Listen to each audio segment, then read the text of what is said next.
WordPress dashboard পরিচিতির আজকের এই পর্বে আমরা অ্যাপিয়ারেন্সের আন্ডারে যে মেনু সেকশনটা আছে এটা নিয়ে বিস্তারিত আলোচনা করব। মেনু দিয়ে আমরা কি কি করতে পারি বা ওয়ার্ডপ্রেসে কি কি করা যায় এটা আমরা একদম বিস্তারিত জানব। তো মেনুতে আসার পর এখানে দেখা যাচ্ছে এখানে দুইটা কলাম আছে, একটা হলো অ্যাড মেনু আইটেমস আর একটা হলো মেনু স্ট্রাকচার। কোনটার কি কাজ? এখানে অ্যাড মেনু স্ট্রাকচার, এখানে আমরা যে মেনুটা তৈরি করব, আমরা আমাদের ওয়েবসাইটে এখানে যেই মেনুটা দেখাবো সেই মেনুটা আমরা এখানে রাখবো। এবং নিচে আসে যে মেনু সেটিংস, এখানে আমরা মেনু লোকেশন দিয়ে দিব। আমাদের যে এখানে মেনুটা থাকবে এই মেনুটা আমরা এখান থেকে লোকেশন দিয়ে দিব আমাদের মেনুটা কোথায় হবে, ফুটারে হবে না সোশ্যাল মেনু হবে না মোবাইল মেনু হবে। এরপর এখানে যে মেনুটা হবে সেটা আমরা এই লেফট কলামের এখান থেকে চয়েস করে দিতে পারবো আমাদের এই মেনুতে কি কি থাকবে। যেমন আমরা যদি চাই যে আমাদের মেনুতে একটা পেজ থাকবে, এখানে সেই পেজগুলো দেখাবে। যেমন আমরা চাই আমাদের মেনুতে হোম পেজ থাকবে এবং এই সিম্পল পেজটা থাকবে, তাহলে আমরা এগুলো সিলেক্ট করে অ্যাড টু মেনুতে দিলে আমাদের দুইটা মেনু এখানে অ্যাড হয়ে যাবে। অবশ্যই মেনুতে অ্যাড করার জন্য মেনু প্রথমে ক্রিয়েট করতে হবে।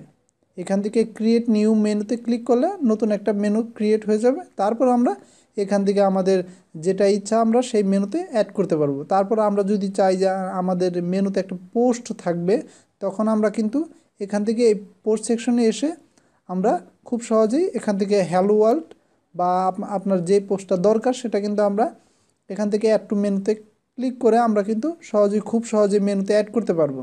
এই যে অ্যাড হয়ে গেছে। তারপর এখান থেকে আমরা কাস্টম লিঙ্ক আমরা অ্যাড করতে পারবো। যদি আমরা চাই যে এখানে ফেসবুক থাকবে, facebook.com দিয়ে দিলাম, তাহলে তারপর এখানে আমরা লিঙ্ক টেক্সট ফেসবুক দিয়ে দিলাম। তারপরে অ্যাড টু মেনুতে ক্লিক করলে আমাদের এই ফেসবুকটা আমাদের মেনুতে চলে আসলো।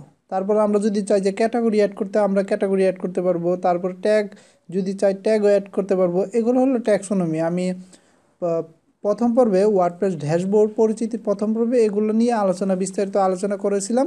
তো আপনি যদি একদম নতুন হয়ে থাকেন তাহলে অবশ্যই প্রথম পর্বটি দেখে নেবেন, তাহলে আশা করি এগুলো আপনি একটা ধারণা হয়ে যাবে আপনার। তারপর তার মানে বোঝা গেল যে আমরা এই অ্যাড মেনু আইটেমসের এখানে আমরা যতগুলো অপশন দেখতে পাচ্ছি সবগুলো আমরা এখানে অ্যাড করতে পারবো, আমাদের মেনুতে অ্যাড করতে পারবো। তারপর নিচে আমরা মেনু লোকেশন দিতে পারবো। এখানে আমরা এই মেনুটা আমরা কোথায় দেখাতে চাচ্ছি, যদি আমরা ফুটারে বলে দেই তাহলে সেভ মেনুতে ক্লিক করলে আমাদের মেনুটা দেখি রিলোড দিয়ে এই যে আমাদের মেনুটা উপরে চলে আসছে এবং আমাদের মেনুটা ফুটারেও চলে আসছে। মেনু লোকেশন আমরা বলে দিয়েছিলাম এই কারণে, এই যে এখানে ফুটার বলে দিয়েছিলাম এবং উপরে desktop horizontal menu expended menu. এই মেনু লোকেশনগুলা আমরা যখন থিম ডেভেলপমেন্ট করব তখন এগুলো আমরা নিজেরা তৈরি করব। বেসিক্যালি যে একটা থিম যখন তৈরি করা হয় তখন এই মেনু লোকেশনগুলা কাস্টমভাবে তৈরি করে দেয়া হয়। তো আমরা যখন থিম ডেভেলপমেন্ট করব তখন আমরাও নিজেরা এটা তৈরি করব।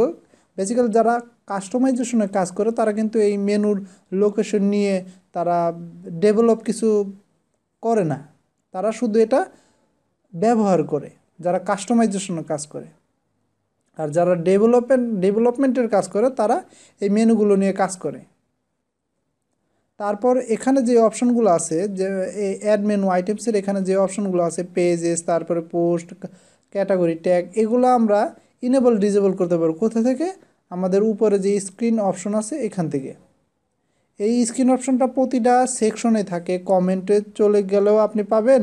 তারপরে কাস্টমাইজ উইজেট সবখানে সব সেকশন আপনি গেলেই এই স্ক্রিন অপশনটা পাবেন ইনেবল ডিজেবল করার জন্য। এখান থেকে আমরা যদি পেজ না চাই তাহলে আমরা পেজটা আমরা আনচেক করে দিব, তাহলে চলে যাবে। তারপর যদি পোস্ট না চাই তাহলে কিন্তু পোস্টটা আমরা আনচেক করে দিলাম, আমাদের পোস্ট চলে গেল। তেমনি আমাদের এই যে এখানে যে মেনুটা আছে, আমরা মেনুতে অ্যাডভান্স কিছু ইনপুট অ্যাড করতে পারি। যেমন এখানে কিন্তু একটা ইনপুট আছে, যেমন সিম্পল পেজের নামটা দিয়ে একটা ইনপুট আছে।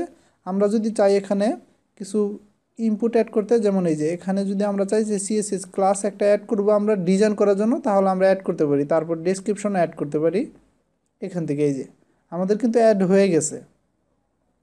খুব সহজে আমরা এখান থেকে অ্যাড করতে পারি। তারপরে ডিজেবল করে দিলে চলে যাবে, এই যে চলে গেছে। এটা খুব সহজে আমরা স্ক্রিন অপশন থেকে ইনেবল ডিজেবল করে এক্সট্রা কিছু অ্যাড করতে পারি আমরা মেনুতে। তো এই ছিল একদম শুরু থেকে শেষ পর্যন্ত মেনুর বিস্তারিত। এরপর এখানে যে ব্যাকগ্রাউন্ড এবং সাথে থিম এডিটর আছে, এই দুইটা হলো মেনুর সাথে রিলেটেড। প্রথমটা ব্যাকগ্রাউন্ড, এটা আপনার যখন একটা থিম তৈরি করে তখন এই ব্যাকগ্রাউন্ডটা চলে আসছে, যদি সাপোর্ট দেয়, থিমে সাপোর্ট থাকে তাহলে ব্যাকগ্রাউন্ডটা থাকবে। আর যদি থিমে সাপোর্ট না থাকে তাহলে এই ব্যাকগ্রাউন্ড সেকশনটা থাকবে না। এই ব্যাকগ্রাউন্ডটা মূলত আপনার এই যে ওয়ার্ডপ্রেসের যে থিমটা, এই যে ব্যাকগ্রাউন্ডের থিমটা একটা পিকচার দেখা যাচ্ছে এটা। তারপরে এখানে যে থিম এডিটর, এই থিম এডিটরটা পুরোটাই হলো ডেভেলপমেন্টের ক্ষেত্রে ব্যবহার করা হয়। আপনি যদি থিম ডেভেলপমেন্টের কিছু জানেন তাহলে আপনি এটা ইউজ করতে পারেন। আর যদি কাস্টমাইজেশনে কাজ করে থাকেন তাহলে এটা আমাদের ক্ষেত্রে লাগবে না। তো এখানে হাত দেওয়া বোকামি হয়ে যাবে। তো এই ছিল আজকের পর্বে। আগামী পর্বে আমরা plug in, user, tools, setting, এগুলো একটা একটা বিষয় আমরা সুন্দর করে জানবো। তো সেই পর্যন্ত ভালো থাকবেন, সুস্থ থাকবেন। ধন্যবাদ সবাইকে।